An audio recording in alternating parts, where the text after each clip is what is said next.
A long time ago, back when I was a young man, I found myself on a rickety bus winding its way up narrow dirt roads far in the mountains of southwestern China. Whenever I dared to look out the window, I saw only steep cliffs dropping straight down to a distant ravine below. So I looked straight ahead instead, toward the driver. And it was there that something caught my eye.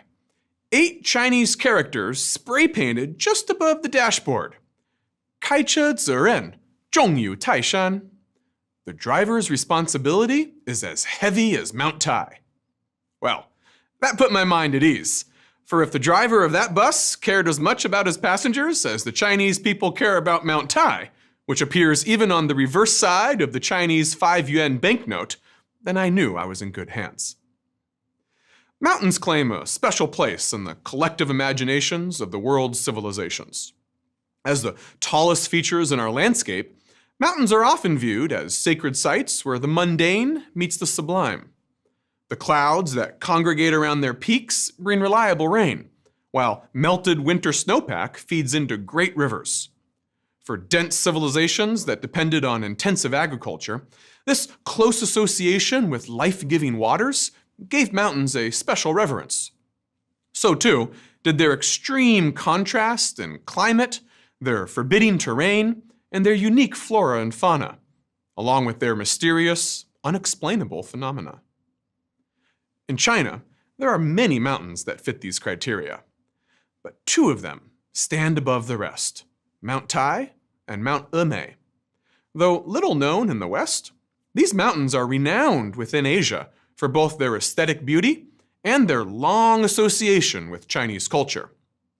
Both mountains have been designated UNESCO World Heritage Sites, Mount Tai in 1987 and Mount Emei in 1996. In this lecture, we'll explore how these 2 mountains came to such great prominence in the geographical and cultural landscapes around them. Let's start by getting the lay of the land. The landscape of China bears the imprint of a turbulent geological past. About 45 million years ago, the continental plates of India and Eurasia collided with one another. The resulting impact created the Himalayas, the tallest mountains on our planet. The mountainous terrain of Tibet and western Sichuan, both a part of China today, serve as more humble reminders of this ancient tectonic activity. From here, the Yellow and Yangtze rivers both find their source, flowing east from the western highlands through the plains of North China and the Sichuan Basin before emptying out into the Pacific Ocean. Now, both rivers fostered the rise of some of the earliest civilizations in East Asia, and both run through breathtaking mountain landscapes, in which Mount Tai and Mount Emei are to be found. But it was along the Yellow River drainage basin in the North China Plain that the first literate civilization emerges, so it is in Mount Tai rather than Mount Emei that enters the historical record first, and hence we'll start our tour there. At just 5,067 feet tall, there was nothing particularly special about Mount Tai in terms of elevation. But because it rises straight up from the flat plains, the sudden contrast of the mountain with the surrounding terrain does make it stand out. We know it certainly stood out to the early prehistoric inhabitants of this region. Several distinctive and unusual rock formations, like the Immortal Bridge, which spans between 2 rock faces, and the Fan Cliff, closer to the peak, would have inspired a sense of wonder and majesty long before man started to make his mark here. A large, uninscribed megalith, known as the Wordless Stele, which stands on the summit, is believed to have served some sort of a ritual purpose long before the invention of Chinese writing. In addition, the discovery of ancient pottery, dated to about 2500 BC, has yielded a striking series of symbols: a mountain, the sun, and an unknown object between them. Despite our imperfect understanding of this motif, it is clear that Mount Tai was associated with worship of the sun, which, along with water, represents another essential element of life. Now, in later times, Mount Tai's relationship with the sun was enshrined as part of a spatial diagram for the spread of early Chinese civilization. In ancient texts dating back to the first millennium BC, The boundaries of Chinese culture were defined by 5 mountains located in each of the 5 cardinal directions: north, south, west, east, and center. Mount Tai, the mountain of the east and the one closest to the rising sun, has always been regarded as the most sacred of the 5. But in order to gain access to its spiritual powers, the Chinese deemed it necessary to enhance the natural landscape through subtle additions and alterations. This is a concept known as feng shui. It is the idea that latent concentrations of energy, or qi, can be identified in the natural landscape and then harnessed or balanced for various purposes. The conspicuous rise of mountain slopes and ridges, known as dragon veins, were viewed as particularly potent concentrations of such energy. On the basis of complex calculations and arcane reasoning, the ancient Chinese adorned mountain landscapes with a vast array of human architecture: arches, temples, shrines, pavilions, inscriptions, ponds, bridges, and staircases, all carefully laid out in alignment with the perceived qi of the terrain. As a result, climbing a sacred mountain in China is not the lonely journey through a wilderness that is so often coveted in the West. Instead, it is a knee-pounding ascent up a seemingly endless flight of stone steps, surrounded by a sea of humanity, all heading toward the next arch, temple, or shrine. The earliest records of visits to Mount Tai all document the activities of elite Chinese men. One of the most famous visitors was said to be Confucius himself, who is said to have gained crucial political insights by climbing the mountain. When he ascended the eastern mount, we are told, Confucius felt that the state of Lu was small. And when he ascended Mount Tai, he felt that the empire was small. This idea that kings and emperors were subordinate to a higher power was a cardinal assumption of Confucian political discourse throughout Chinese history. Another story about Confucius relates that one day, as he passed by Mount Tai, he encountered a woman crying beside some graves. She told him that her father-in-law, husband, and son were all killed by tigers, and yet she refused to leave the area because, quote, "the government here is not severe." Then the master spoke. "My disciples, remember this: a tyrannical government is fiercer than tigers." To commemorate Confucius's subtle critique of the arrogant pretensions of mortal kings, later visitors to Mount Tai erected plaques and pavilions in his honor. Thus, near the base of the mountain, we find the point where Confucius began his ascent, while the summit contains 4 more monuments or viewing platforms associated with his visit. If Confucius's visit to Mount Tai provided a moral examples for future Chinese scholars, the visits of some emperors could serve instead as a counterexample of what not to do. In the year 219 BC, the first emperor of the Qin dynasty undertook what his Confucian advisors regarded as a reckless and presumptuous ascent up the mountain, for he disregarded the proper procedurals for carrying out ritual sacrifices to the god of Mount Tai.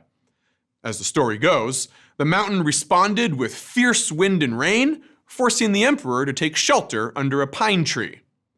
In order to spite his Confucian advisors, he enfiefed the tree as a noble of the 5th rank.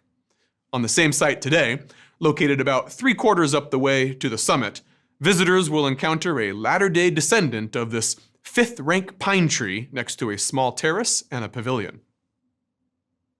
Now, with these moral anecdotes on their minds, later monarchs took care to ascend Mount Tai in the proper way. Ideally, it was supposed to mark the pinnacle of your reign. The land should be at peace, food abundant, the economy robust, and auspicious signs detected in the cosmos. Then, and only then, was an emperor supposed to make the trek from the imperial capital to receive the mandate of heaven from the god of Mount Tai. The god of Mount Tai was portrayed as a stern deity. He was known to preside over the 7th court of hell, where his demon assistants inflicted gruesome tortures on the undeserving. On Mount Tai, he was immortalized in 3 separate temples, located at the base, the midsection, and the summit. Today, only the Dai Temple at the base of the mountain remains intact as a functioning religious site. Its location is deliberate. Constructing a temple at the opening of a valley between two ridges of the mountain was regarded as auspicious, in accordance with the rules of feng shui. The temple is encircled by a wall nearly 1 mile long and 13 feet high, encompassing a temple complex that is matched in size only by the Forbidden City in Beijing and the Confucian Temple in Qufu. Inside, visitors will find a statue of the god of Mount Tai and a massive wall mural showing him on a tour of inspection. Alas, the vibrant depictions of souls undergoing torture in the underworld are no longer visible. In the courtyards and around the complex, though, you'll find cypress trees that are more than 2,000 years old, dating all the way back to the foundation of this temple during the Han Dynasty. In addition to the Dai Temple, any monarch who reached the summit would likely also pay homage at the Yuhuang Temple.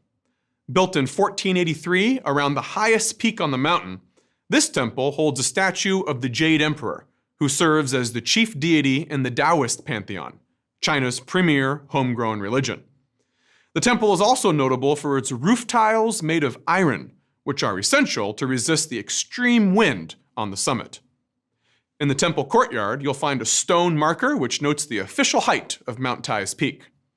The fences around the marker's enclosure are usually festooned with padlocks. Lock charms became popular in China in the 19th century, and Mount Tai is a popular place for pilgrims, particularly young couples, to attach padlocks with messages hoping for wealth, happiness, and a long life. Before they left the summit, many emperors felt compelled to leave a much more permanent mark of their visit. On the face of a cliff to the east are carved a series of inscriptions into the rock. The largest inscription appears on the right. Gilded in gold, it replicates the calligraphy of the Tang Dynasty Emperor Taizong. In it, he commemorates the solemn sacrifice that he performed to the god of Mount Tai in the year 726 AD. On the far left-hand side, we find two famous inscriptions of emperors from the last imperial dynasty, the Qing. The two large characters painted in red are replicas of the Kangxi Emperor's calligraphy in the late 17th century. It simply means cloud peak. Below it is a poem composed by his grandson, the Qianlong Emperor. Apparently not content with his share of the limited space remaining on this cliff, the Qianlong Emperor also commissioned a much larger inscription of another one of his poems on a distant rock clearing just below the summit. Known as the inscription of 10,000 feet, it is engraved on a rectangular stone surface 65 feet tall and 30 feet wide. Each character measures 10 square feet. On a clear day, it is visible from south of the city of Tai'an, which sits at the base of the mountain. Now, China's ruling class weren't the only people who visited the mountain. In fact, it has been estimated that during the late imperial era, from roughly the 14th to the 19th century, somewhere around 400,000 people made the annual pilgrimage to Mount Tai. Now, the vast majority of these pilgrims were illiterate commoners. Many of them joined what were known as incense societies. These were groups of local villagers who donated money to a common fund, thereby allowing selected members of their group to undertake the pilgrimage to Mount Tai on a rotating basis. These illiterate commoners came by foot or handcart and could make little sense of the many inscriptions that decorated the ascent. And since most of them brought very specific grievances to relate to the gods, they did everything they could to accumulate as much spiritual merit on the way up as possible.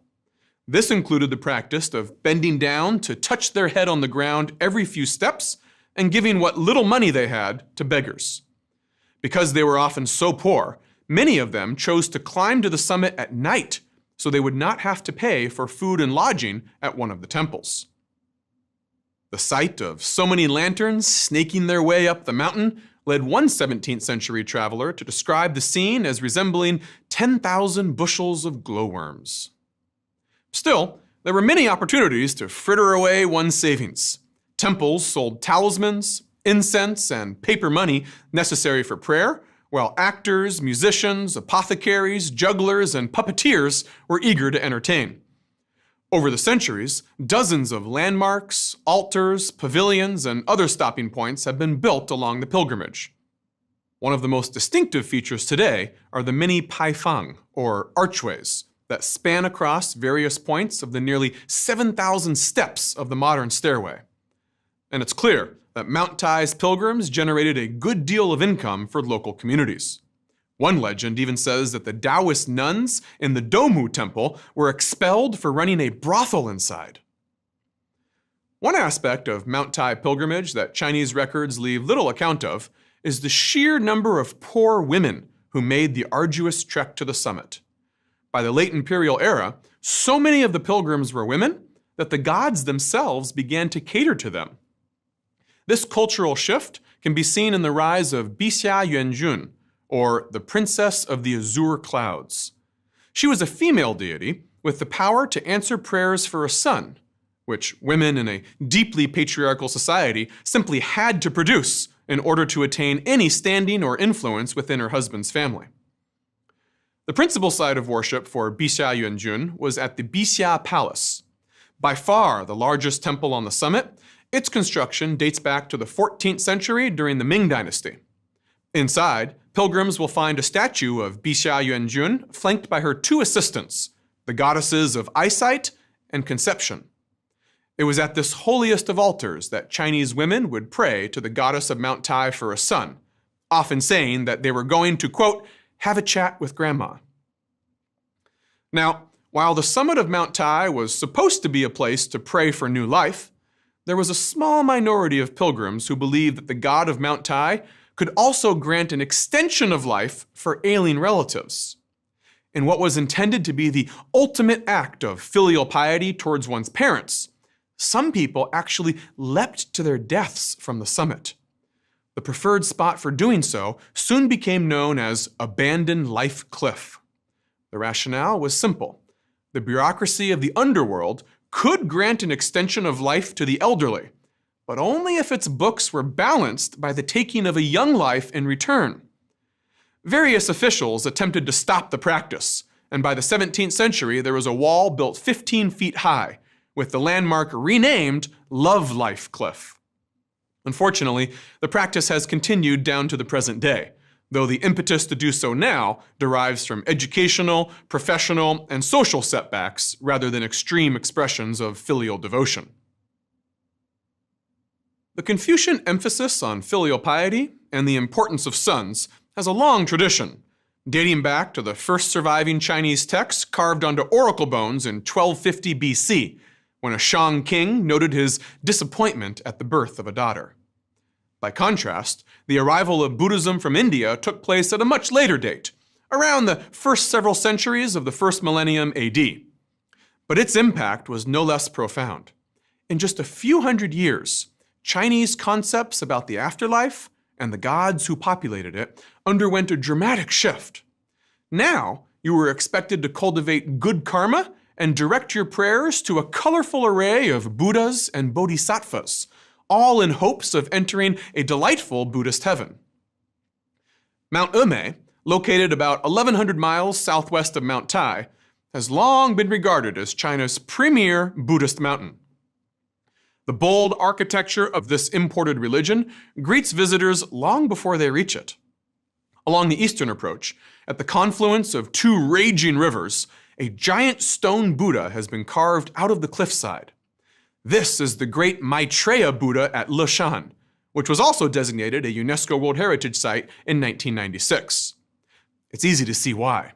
Rising 233 feet high, its head alone is 48 feet tall, while each eye spans 10 feet across.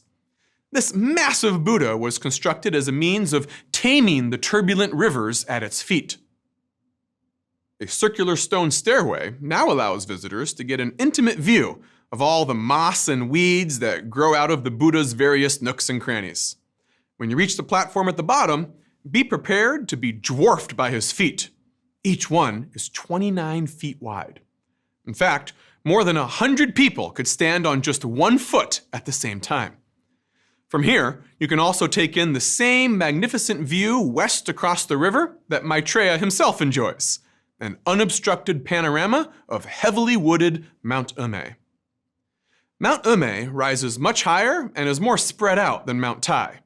Encompassing some 360 square miles, it has 4 different peaks, the tallest of which tops out at 10,167 feet tall. Its name, which translates as Silkworm Moth Eyebrow Mountain, is derived from 2 of these peaks, which are said to face one another like moth eyebrows on a clear autumn day. Rain and fog, however, are near constants. In fact, Mount Emei receives the heaviest rainfall in all of China, with an average of 264 days of measurable precipitation and 323 days with fog. The fog in particular provides much of Emei's mystique. In 1935, the Chinese scholar Zhao Xunbo observed that, quote, "It is surely insufficient to portray in words the loveliness of Emei's scenery. Unless one beholds it personally, he will not believe it." Mount Emei is also renowned for its steep cliffs and mysterious grottos.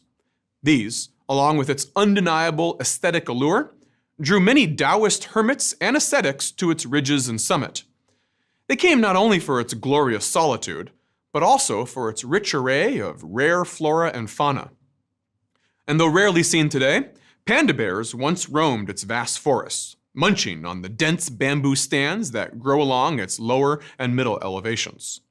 Medicinal plants, which were essential to the practice of Taoist alchemy, abound at all elevations, with more than 1,600 varieties identified. Chinese histories record that several emperors sent collectors to Mount Emei to gather ingredients that might be combined into an elixir of immortality. By the end of the first millennium AD, however, the early Taoist presence on the mountain had largely been supplanted by newly arrived Buddhist monks. Before long, the slopes of Mount Emei were covered in Buddhist temples and monasteries, many of which were converted from earlier Taoist structures. One tale relates that the slaying of a dangerous python by a Buddhist monk convinced the Taoist priests to convert their abbey into a monastery. Such stories became a standard convention of Buddhist conversion literature, with the slayed animal sometimes being a tiger that had terrorized nearby villages. Today, the Buddhist monks of Mount Emei are more likely to help tourists fend off the mountain's several hundred Tibetan macaques, an aggressive type of monkey who, over many generations, have become extremely adept at soliciting or stealing food from pilgrims. I remember back when I climbed Mount Emei more than 2 decades ago, a tribe of macaques managed to surround me as I approached a Buddhist monastery.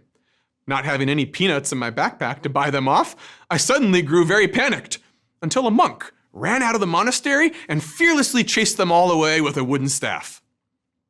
The Buddhist takeover of Mount Emei was not necessarily aggressive or even competitive, though.